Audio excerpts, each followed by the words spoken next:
Hey y'all, today I thought I would share these Wet n Wild Perfect Pout lip liner stains.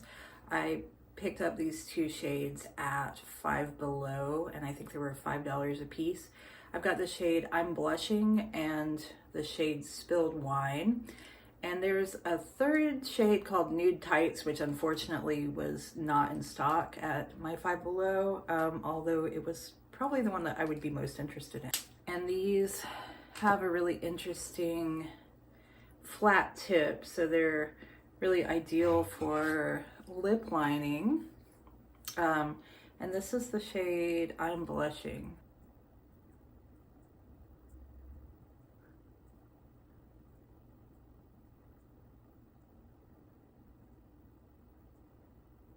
Here's the shade I'm Blushing on this side, and then I'm gonna do Spilled Wine on the other side. You can see this is leaking a little bit, which is not great.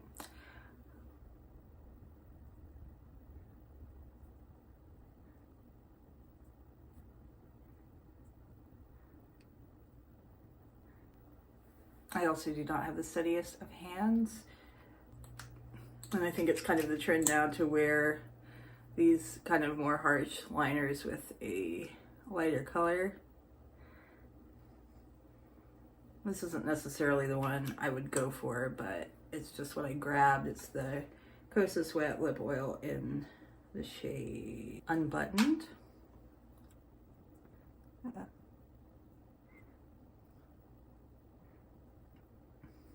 You can hear there's kind of some little thing in there. You kind of have to shake it. With these kind of flow through pens, I do find there are sometimes issues with the ink coming through consistently. Like when I had the NYX Lift and Snatch eyebrow, it was always just like feast or famine with it.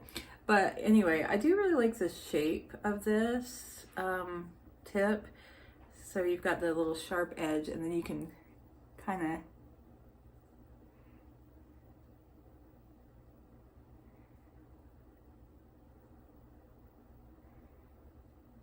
take this flat side to do more of a fill-in.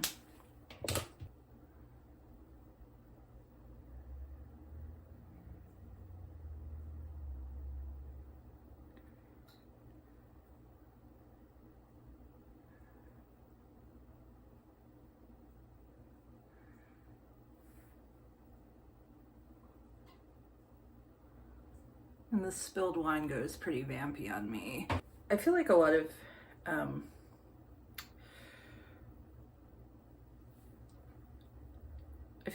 of lip colors tend to pull kind of berry shade on me, which is not necessarily what I am going for all the time. I also find that there is, oh, there we go. There's not a ton of dissimilarity between these shades. I wish that they were a little bit, yeah, they almost look the same. I wish there was a little bit of difference there. But I will, despite the leakiness, I probably will pick up the Nude Tights one if I do see it. They have pretty good wear time. I mean, I get like, depending on how much I'm eating and drinking, you know, a good 4 or 5 hours out of them, which is nice. They don't feel too dry, and they have like a nice slip.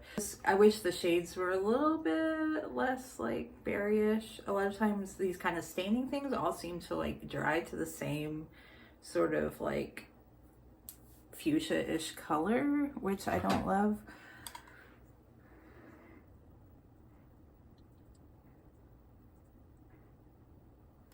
And here it is rubbed off, so if you wanted to blot it down, you could do that.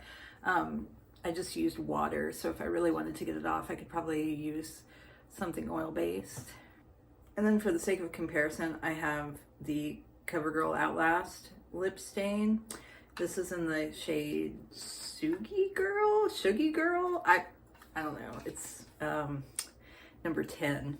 And you can see it's got a much more bulbous, like kind of more marker-like tip. It's less good for a really sharp line, but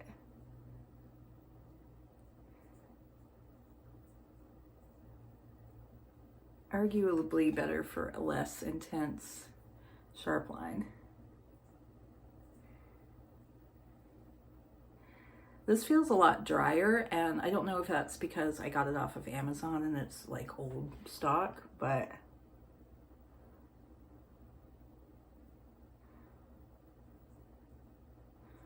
you know, it definitely feels scratchy going across your lips, and I prefer the applicator, the Wet n Wild, and also the price point of the Wet n Wild.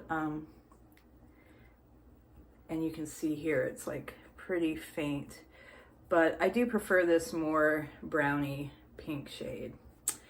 So yeah, let me know if you try these or what your favorite lip stains are. Because longevity is a nice quality for me because I'm always snacking and sipping on tea or something, so it's nice to not have to reapply that often. I hope you all have a good day, and let me know what you think about these or any other stains, or what your favorite lip products are that you're using these days. Bye.